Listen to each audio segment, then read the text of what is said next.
উর্বর মাটিতে তাড়াতাড়ি তাড়াতাড়ি গাছ বেড়ে ওঠে না অনুর্বর মাটিতে তাড়াতাড়ি গাছ বেড়ে ওঠে? উর্বর না অনুর্বর?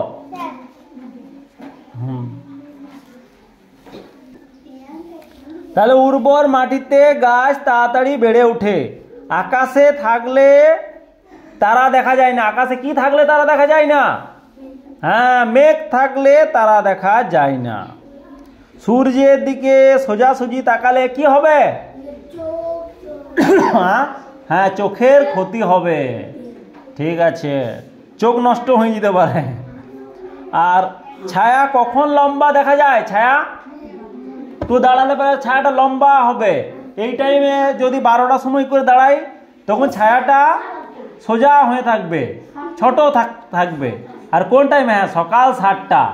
আর যখন সূর্য ডুবে যাবে তার আগেও লম্বা হয়ে থাকে। সূর্য যখন ডুববো হবে তার আগে ছায়া কিন্তু ছায়া লম্বা হবে।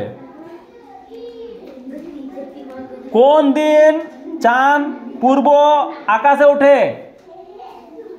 হ্যাঁ, ঠিকই লিখেছে, পূর্ণিমার দিন। কোন কোন গাছের উপর বাজ পড়ে? জানিস কেউ কোন কোন গাছের উপর বাজ পড়ে? কি কি গাছের উপর বাজ পড়ে লিখেছিস তো? সবথেকে বড় গাছ, ডাল থাকে না, লম্বা গাছ।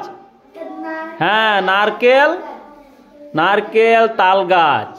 ওই জন্য নারকেল আর তাল গাছ লাগানো দরকার। তাল এখন মানুষের তাল সেরকম খাচ্ছে না, তাও তাল গাছ এই বাজ পড়ার জন্য তাল গাছ দরকার।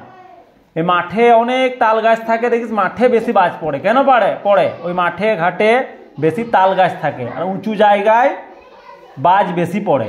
তাই লম্বা ধরনের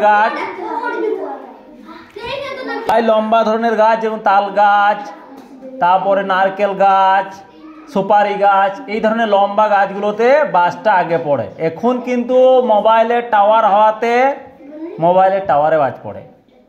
মানে উঁচু জায়গায় সবসময় বাজ ধরবে।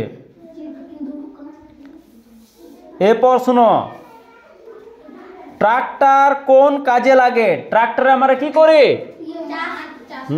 চাষ করি। চাষ করার কাজে লাগে। অল্প সময়ে বেশি জমি চাষ করার জন্য আমাদের ট্রাক্টর প্রয়োজন হয়। গাছ থেকে আমরা কি কি পাই? অন্তরেখা, ফল, ফুল, কাঠ, অক্সিজেন। সর্বপ্রথম গাছ থেকে আমরা পাই অক্সিজেন, তারপরে পাই ফল, খাবার, ফল, ফুল, ওষুধ। বাহ, ঠিক। হ্যাঁ, কাঠ থেকে বিভিন্ন আসবাবপত্র তৈরি হয়, ফার্নিচার তৈরি হয় কাঠের। ঠিক আছে। গরমকালে গাছ কিভাবে আমাদের সাহায্য করে? হ্যাঁ, গরমকালে ছায়া দেয় আর বাতাস বয়।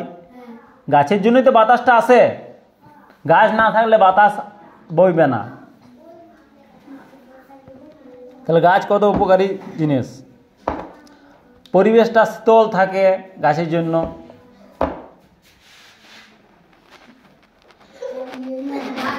ছায়ার উল্টো দিকে কি থাকে? ছায়ার উল্টো দিকে আলো থাকে। ছায়ার উল্টো দিকে আলো না থাকলে ছায়া কি করে হবে?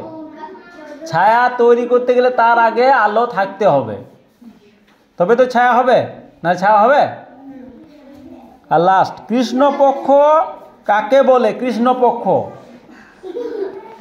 কৃষ্ণপক্ষ হচ্ছে 15 দিনের একটা সময়সীমা। সেই সময়সীমাটা আরম্ভ হয় কখন?